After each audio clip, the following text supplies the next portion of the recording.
นี่แหละเวียกประจำวันของชาวเนียงคำลูกของเราก็แดงกับดแดงดำ ำ แดงดำเนียงคำเลียนกันเนาะ เจ้าตะบิดมันเกิดวันศีลก็เอิญหมกศีลไปมาก็เอิญหมกดำหมกแดงเจ้าว่ามันเอิญง่ายเจ้าว่าอาชีพเขาเนาะได้จำได้ก็พอซื้อให้ลูกซื้อเต้ากินซื้อกันกินนั่นแหละซื้อนู่นซื้อนี่เสื้อผ้าหน้าแพรลูก ว่าจะซื้อเสือพญาเอามันมีตลาดด้วยจะทันไปถ้าเฮ็ดเบียกเลย เจ้าแล้วเขาเลิกเจ้าจีเล่จะมูใจใจพันได้ไหม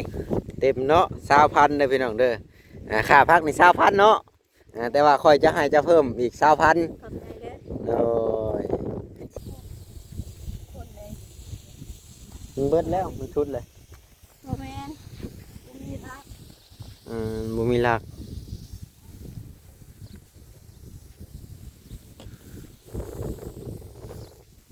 รักตะกี้มีอยู่เจ้าแบบ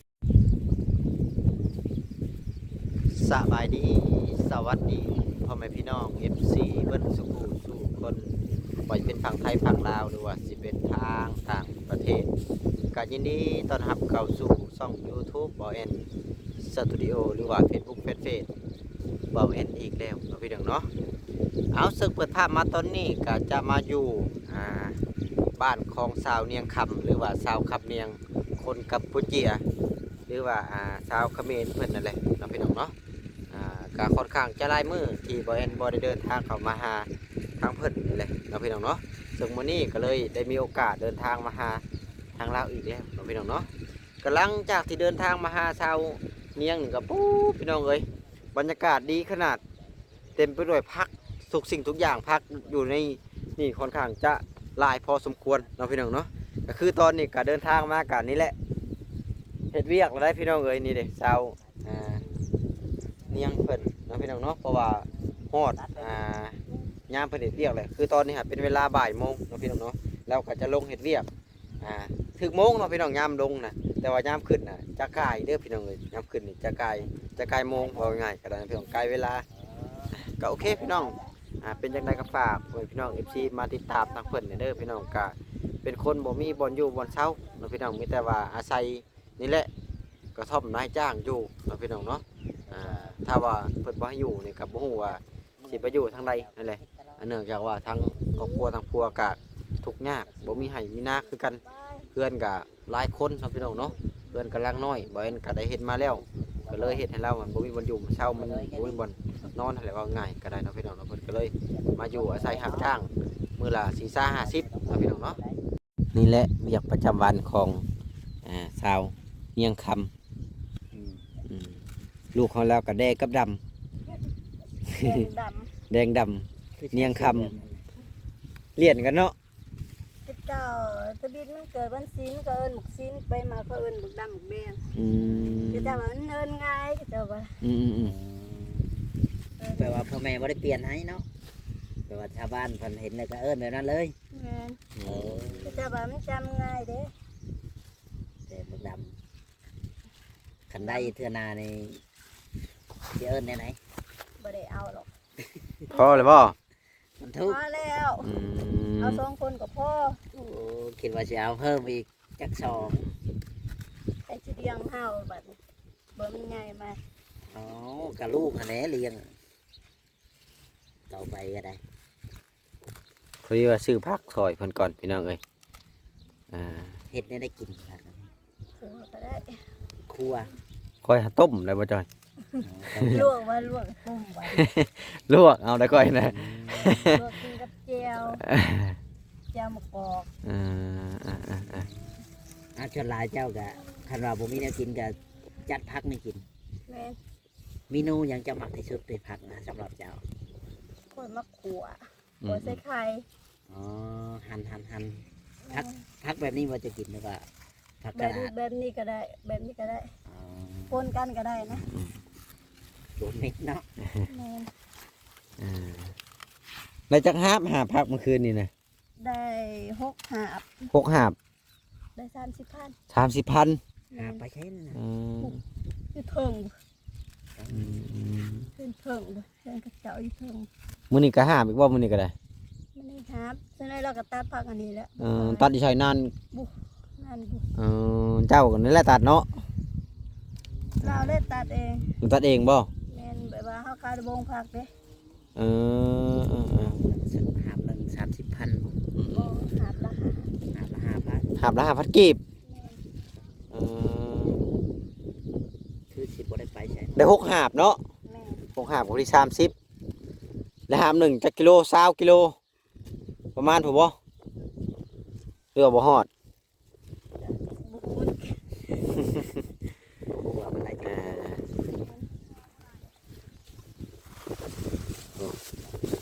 20,000นี่โอ้ยทำสิกินพี่น้องเอ้ยพวกนี่ซื้อน้ำเพิ่น20,000นี่โอ้ย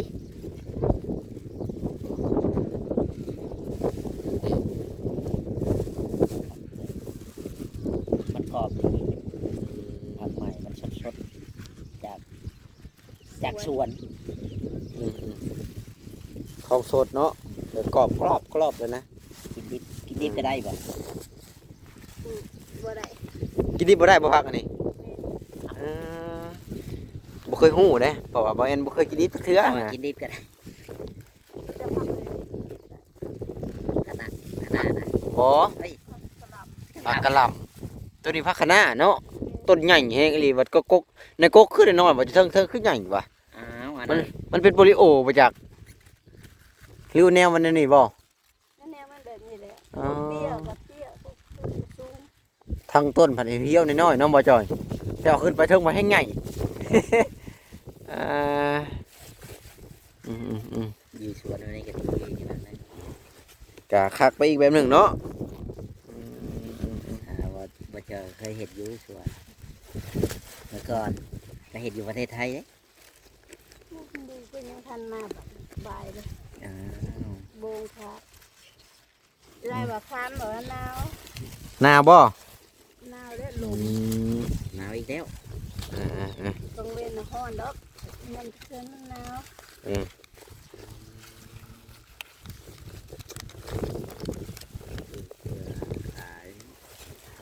ขายส่งไปไทยเลยนะไปว่าเลย กะเอาบ่นี่คือเต็มทุกอย่างพอดีเลยนับต้นบ่นี่นะ ไปนับ มันคือพอดีซะ ตัดเต็มตัวมันกันแล้ว อ๋อ คนมันสิ้นอยู่แล้ว สิ้นเนาะ เบิ่งออก อย่างนั้นเราเบิ่งออกอะประมาณนี้ประมาณนี้ เต็มทงนี่แหละพี่น้องเอ้ยนี่แล้วตัดเป็นเด้ชาวนี้ยังนี่ จับสิกินจากมื้อเดียวอะ คอยสิเอามือฝากอันแม่มื้อแรงสิพาเจ้าเมื่อทางรักษา มันแดดเมื่อพี่เลยก็ แม่นเมื่อเท่านี้เลยเมื่อเนาะ แบบว่าอย่างร้านคือว่าได้ไปใช้น้ำมูกเลยเห็ดในสวนผักหมดปี แต่ละมื้อนี่บ่ได้ไปให้แล้วเนาะมีแต่เฮ็ดไปสิเบิดปีทุกปีเนาะเอาง่ายๆก็ได้ทุกปีเลยพี่น้องเอ้ย ยำดำนาก็ ดับนาเนาะ บ่ได้ปลูกแล้วผัก บ่ได้ปลูกผักดับนาบัดนี้ แถวนี้เห็นหน้ามัน เออ มันจะเฮ็ดนาแสง อืม จะลงกะดำเลยเดี๋ยวทางนี้ยังทันลงอยู่ กันโลกในเจ้าก็สิไปโลกของเขาจะบอกจะบอกอาจารย์ ไป อย่างของหน้าเราบ่เคยยอมแพ้ เราบ่เคยท้อถอยกับเวียกงานผู้ใดพี่น้องทางผัวน่ะผู้ทางผัวก็โคตรพักอันนี้เพราะว่าเราจะเฮ็ดซอยกัน เพราะว่าทางผัวน่ะทำหน้าที่โฮดพักทางเมียนี่ทำหน้าที่บงพักแล้วก็ เดือนหนึง หาพัก บ่ได้เป็นเดือนเอาเป็นวันเอา เป็นมื้อ แต่ละมื้อนี่ต้องแล้วเลยคือจ่ายรถ ป่วยเอาเป็นเดือนนั้นบ่ไหวป่วยลงมาไปโรงเรียนเด้ เพื่อมันสิออกเนาะ คนไทย ผู้ ห หา ลาย ได้ ชุดนะ ผู้หาได้อยู่50 70แหละ30 เจ็ดสิบบัดเจ้าได้ เอาบ่ได้เนาะ แสนหนึง บ่ฮอด หรือว่าอาชีพเขาเนาะได้จำไรก็พอซื้อให้ลูกซื้อเต้ากินสู้สู้กันกินนั่นแหละซื้อนู่นซื้อนี่เสื้อผ้าหนาแพรลูก บ่ว่าจะซื้อเสื้อกันยาวอยู่มันมีตลาดอยู่จะทันไปถ้าเฮ็ดเวียกแล้ว เปิดเจ้าแล้วเขาเลิกเจ้าจิ แล้วจะโม้ขอบใจนะครับใจพัดได้ไหม เต็มเนาะ20,000เด้อพี่น้องเด้อค่าพักนี่20,000เนาะแต่ว่าค่อยจะให้เจะเพิ่มอีก20,000 ขอบใจเด้อ โดยพอดีเป็น40ใจเด้อ โดยเฮาก็ซอยเรือได้ทำที่เฮาซอยได้น้องบ่จอยกะเฮากะนี่แหละเห็นเราเป็นคนขยันเนาะพี่น้อง ขยัน บ่เคยท้อบ่เคยแบบ บ่เคยท้อเคยถอยนี่แหละ20,000เนาะพี่น้องว้ายทำสิกินโอ้20,000นะพี่น้องอันนี้ไปซื้อในตลาดนี่โหแพงเต็มเลยเนาะ ข้าวกอง10,000 ได้บ่ได้บ่สัก เออ แต่ว่าหัวเขาหัวใหญ่เด้อ หัวเขาหัวใหญ่เนาะ หัวเขาหัวใหญ่จานนึง เออ ผักกะหล่ำขาวนะบ่ได้มีบ่ได้ปลูกเอ้ยผักแบบนี้นะมันขาวๆเลยว่าคนไว้โทษ อืม ข้าวกำลังข้าวอ่ะ เขาเอิ้นผักกะหล่ำขาวบ่เขาก็ เออโอ้ทางทีมงานเรามาแล้วได้บัดนี้เราสิบ่งพักต่อได้บัดนี้ งานชายจวด เออ จวดเดี๋ยว แล้วอยู่บัดนี้แล้วก็มีความสุขของเราเด้อพี่น้องเอ้ยเดี๋ยวไปเบิ่งเพิ่นบ่งพักก่อนได้สิมัดจุกพักไว้ก่อน นี่แหละ ตอนนี้เพิ่นก็นี่แหละกำลังสิบงพักเนาะทางเสาคำเนียง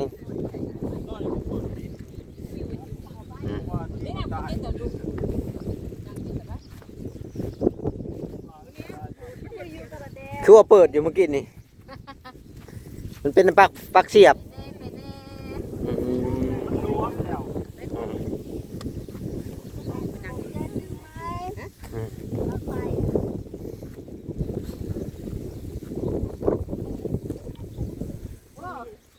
คือเฮ็ดกวนแท้ เอาไว้เบาอยู่เดเนี่ยมึงเนี่ยมึงดูมันเฮ็ดยังขนาดนั้น เฮ็ดคือบ่โดนบ่ทักเอาทุกอย่างมาใส่ไว้เด้อครูพักนั่นเด้อ มันถามว่าน่ะเดือนนั้นเดียว แล้วก็ใส่ศพตีในนั่นนะ ได้ยินรุ่นใหม่ คือว่ามันคือบริลมเลยชิมานี่บ่อนี่นะ สักครูพักให้ อ๋อ มีลูกเรียกน้อยมัน นี่เด้ผักคะน้าผักคะน้า แล้วปู่จะขนาดแม่นว่าพักหน้า ผักคะน้าเนาะปุ๋ยคะน้าผักคะน้า ได้สักได้ได้ บ่มันเป็นน้ำปักเสียบนั่นเนาะต้องเอาปักเสียบแบบผูกมันขึ้น มันจะรวมๆนั่นแหละ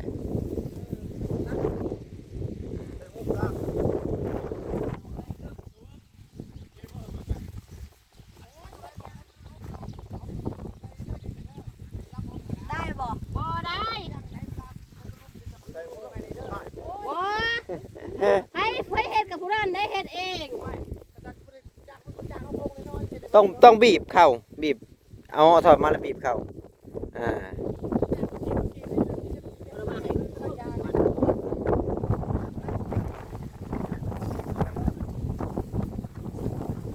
ซื้อไม้แล้วปลอดภัย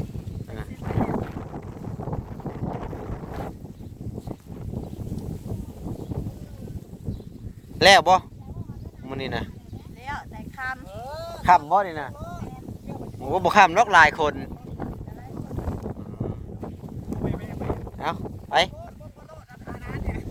มันบงก่อนพี่น้องเอ้ยเดี๋ยวบ่แอนกับบ่จ้อยก็สิหาเงินบงพักนั่นแหละเมื่อก่อนบ่มีเงินก่อน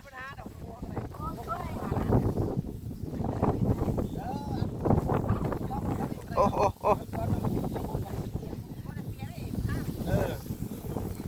นี่ รูปเนี่ยหัวปวด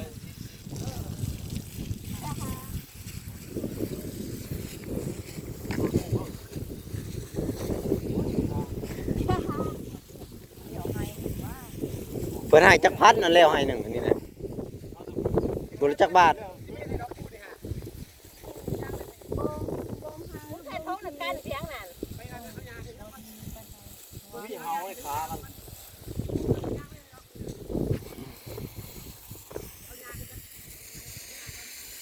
ำใช่คนแง่เดี๋ยวไปก่อนเด้อเอาคนหน่อยให้จิบยูวิเล่นเสียอีก บงพักกับบริโดดเนาะก็ได้ขายเนาะ ตัดไปแล้วคุณ ตัดแล้ว ก็มีแหละป้ากันนี่แหละ อ่า ใส่บกถือว่า ไม่บ่ได้เสียข้าม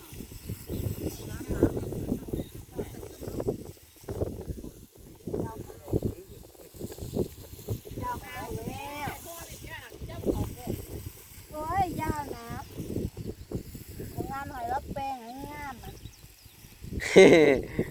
เจ้าว่าหาผู้ว่าให้แม่ผู้ว่ามาให้ อืม ผู้ว่าลงเสาอ่ะ อืม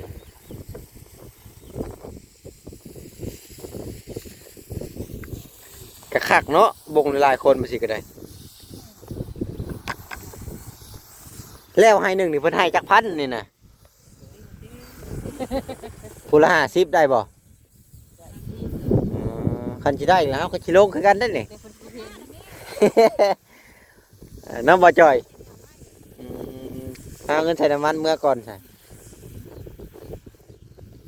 ก็คล้ายๆคือดำนาเนาะมันก็บ่ได้แข็งเนาะมันก็บ่ได้แข็งอันนี้นะ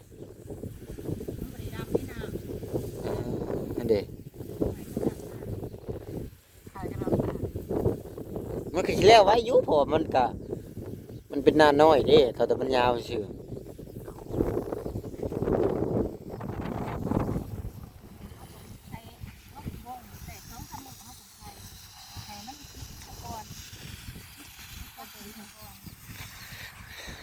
พวกน้อยก็มีบาท มันเป็นโปลิโอได้ผักอันนี้นะมันคล้ายๆว่าเงาน้อยๆว่าทั้งต้นพันใหญ่ผักอันนี้นะ มันเดียว นี่เดี๋ยวเขาจะห่อประกาศหน้าปุ๊บ ผักกาดชาบอนซอกกอกยาใหญ่ โอ้ยบริมาจะปลูกหญ้าได้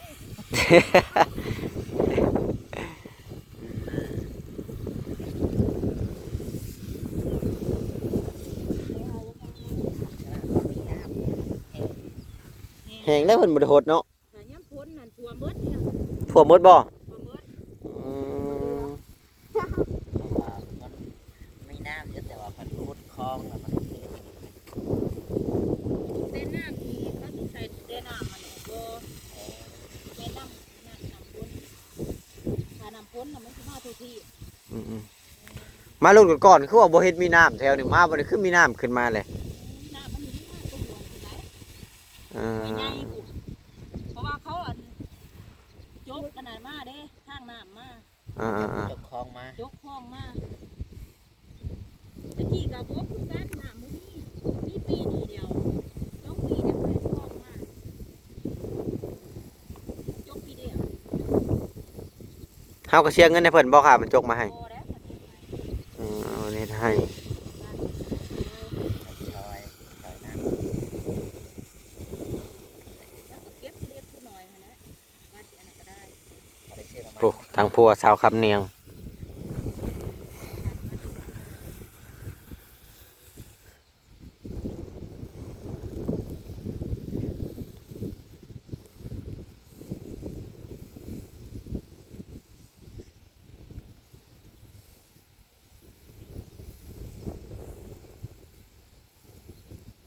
แล้วปลูกผักแล้วก็ไปดำนาแซงต่อ หน้านุ่ม จำไม่เส้นตัวเด้ สานุ่ม เยี่ยมไม้แล้วเปล่าคือหน้านุ่ม โทรหาเจ๊บ่คอแห้งนึกว่าอยากได้ดิเจ๊ เอาอารมณ์ดีซื้อดอกอารมณ์เราบ่ดีเว้ย บ่แตกบ่ได้กิน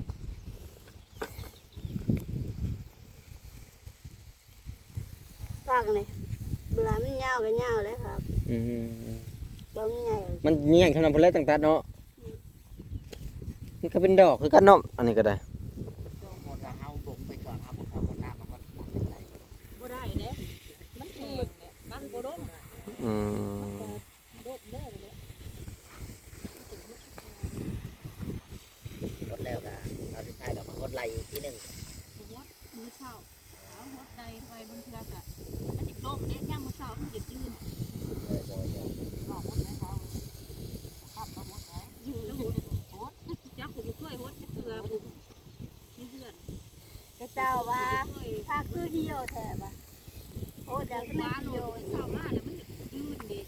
เช้าโหดแล้วมันถีบเลย นอนเลย ชาวบ้านก็ตัก เช้าเนี้ยครับนี่อิ่มพักแล้วเนาะอยู่ในนี่เนาะจนเบื่อพักแล้วเนาะ มีคุดปูมันบ่ค่อยกินหรอก เออ กินเบื่อแล้ว มีแต่พวกกินบ่ค่อยปลูกเนาะ กินน่ะบ่ปูปูมันบ่กิน เออแม่นอยู่ได้ มีหลายหมู่ อืม หลายเนาะ หลายผู้ เวลาย่ำหมดเลยยา บ่ได้มีเด้ อืม กินคือกิน ผูกกินแล้วบ่ปลูกปลูกแล้วบ่กินปลูกทั้งเฮียเราก็เก็บมีหยังอะน่ะปลูกดอกพักแล้วเลยเราบ่ได้ FC เห็นได้เราว่ายัด FC มักเราว่าทั้งเจ้าของที่แล้วก็ได้นั่นเด้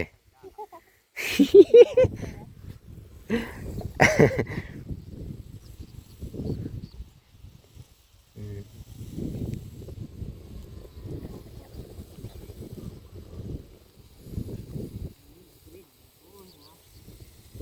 ใส่เสื้อ ประดำหน้าแท่งให้หนาว ตกน้ำไป ยามดำนาผัดหนาวเนาะบัดยามเกี่ยวข้าวผัดร้อน ลงไปมื้อเช้านี่อุ้ยเย็นจ้อยโลดเว้ยมีงอเด้วะ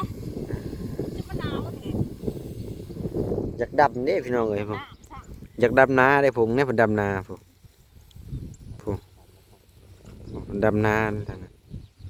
คนประหยัดกินกับท้องได้เนาะ ปิ้งลายบ่ ดีคอประกาศไว้ ปัดโตบ่เอานำไผดอกจ้ะ ดอกปีนะหลาย ปิ้งลายเนาะ เงินมองหน้าแท่งเลยบ่เฮ็ดที่หน้าน่ะจะเก่ายิ่งกว่านี้เฮ็ดอีกว้าย ต้องมาใจ หลา เนาะ ยเท่นะ เส้นกระปุ้นยัง ไป เป็น หา น้ำ หาเฮาอยู่ไว แต่ละงานก็จะเล่นค ๆ นย่าน เจอ นี่ ใหญ่ไหมเจอตัวน้อยๆมื้อนี้ก็เจอเท่าไรโต จับตีนบ่ เอาจับขาตัวหนึงดึงขึ้นมาว่าสิเอาขึ้นมาใส่อันข้างหน้าจะตกใส่หาสกบ่เห็นเลย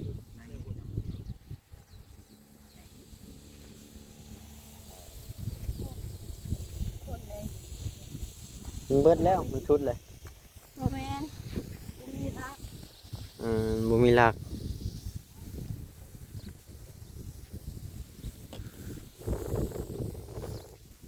รักที่มีอยู่ก็จะแบบใจ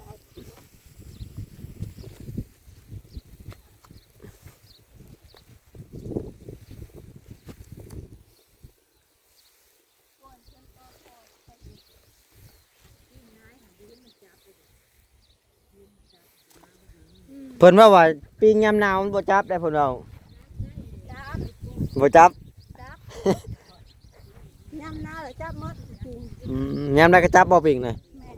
อืม แต่ว่าคนย่านที่จะพูดเห็น เออ คนย่านนี่มันอย่างแรงหาเจาะเลย อืม ข้าม คันผู้ใดญาติให้เฮ็ดเนาะปิ้งเนาะ แม่ อ่า บ่อยากบ่ติ จะไปหมออยู่ ไล่บอกเลยได้คือไม้บอกเลย